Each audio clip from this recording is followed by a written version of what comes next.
Na descrição desse vídeo tem links para compras de obras relacionadas ao tema. Assim você aumenta sua biblioteca e ajuda o canal.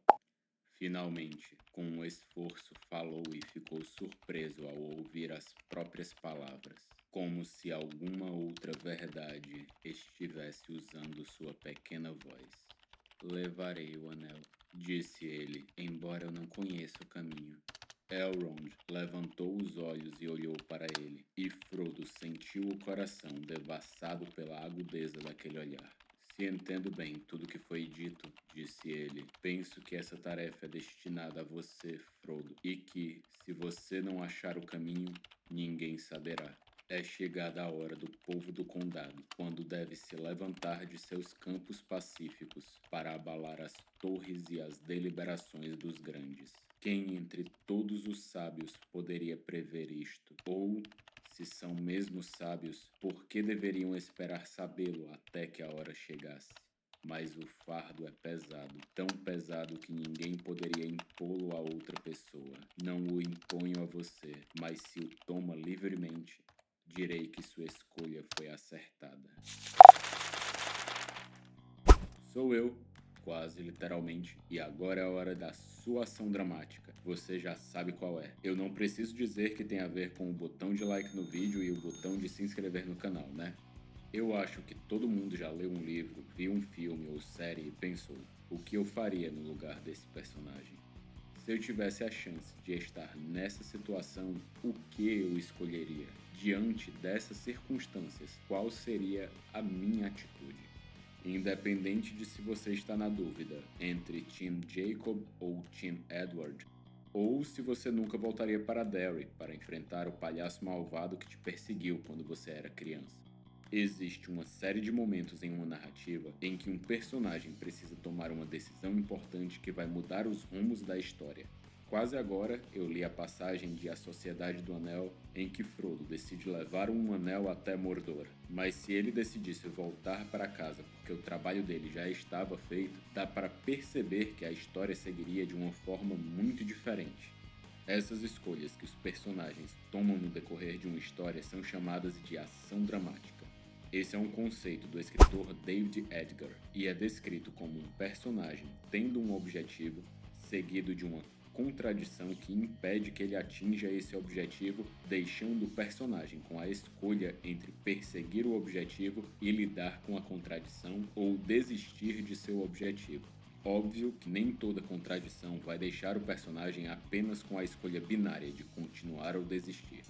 Contudo, ela também pode forçar o personagem a desviar-se do seu caminho, ceder em seus valores morais ou ter que abordar a situação de uma maneira completamente diferente.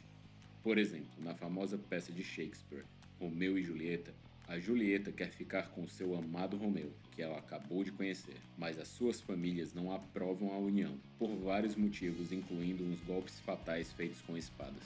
Ai, os arrodeios que a gente faz para não ofender o algoritmo. Nessa peça, o casal tem um objetivo claro e uma contradição evidente. Uma escolha entre o amor e a família que vai levar a todas as ações dramáticas que desencadeiam a obra. Julieta decide forjar a própria morte para poder fugir com Romeu. E se isso funcionasse, teria consequências concretas para ambos e para suas famílias. A menina de 13 anos... Isso mesmo, 13 anos. Bem-vindo à Europa do século XVI. Se você achava que aqueles animes eram um absurdo, você precisa ler mais peças clássicas de Shakespeare. A menina de 13 anos iria se separar completamente da família para ficar com seu namorado de 17 anos.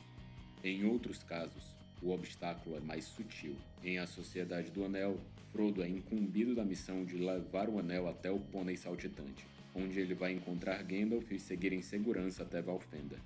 Essa decisão não é exatamente uma ação dramática, porque quando um mago mitológico de 10 mil anos pede para você encontrar ele num bar, você geralmente vai. Eu falo por experiência própria, por favor, sem perguntas sobre isso. Mas a decisão de levar o anel até Mordor é inteiramente do Frodo. Se quisesse, ele poderia voltar para o condado e seguir com a vida dele sem nenhum perigo imediato, e confiando que os guerreiros mais capazes entre os homens, elfos e anões poderiam resolver a situação com a ajuda de Gandalf. Mas o pequeno hobbit decidiu chamar a responsabilidade para si. Eu sou o melhor. Posso não ser, mas na minha cabeça eu sou melhor. Outros exemplos são o Arthur tentando tirar a espada de uma pedra em algumas versões da Lenda da Távola Redonda, ou quando Hamlet decide voltar para casa para enfrentar o próprio tio por ele ter perecido seu pai, ou mesmo quando Simba decide voltar para casa para enfrentar o próprio tio por ele ter perecido seu pai. O fato é que toda história marcante traz consigo esse elemento permeando toda a sua narrativa.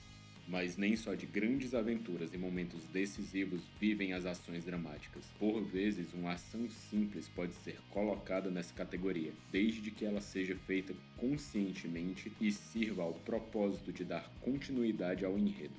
A simples decisão de escolher entre amar um lobo ou um zumbi de 104 anos pode ser ação dramática o suficiente para inflamar o público.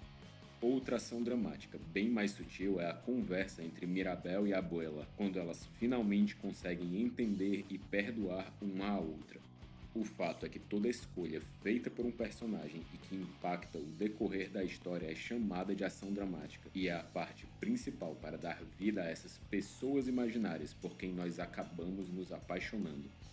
Mas o que acontece quando um personagem não toma nenhuma ação dramática? Como é uma história em que os eventos apenas acontecem com o personagem afetando ele, mas sem que ele tenha controle de nada do que está acontecendo ou do próprio destino. Bom, aí o personagem se esvazia. Se tudo que um personagem faz é reagir, correr, fugir ou sobreviver, a história pode acabar ficando meio fraca, porque a gente tende a se afeiçoar por quem a gente conhece.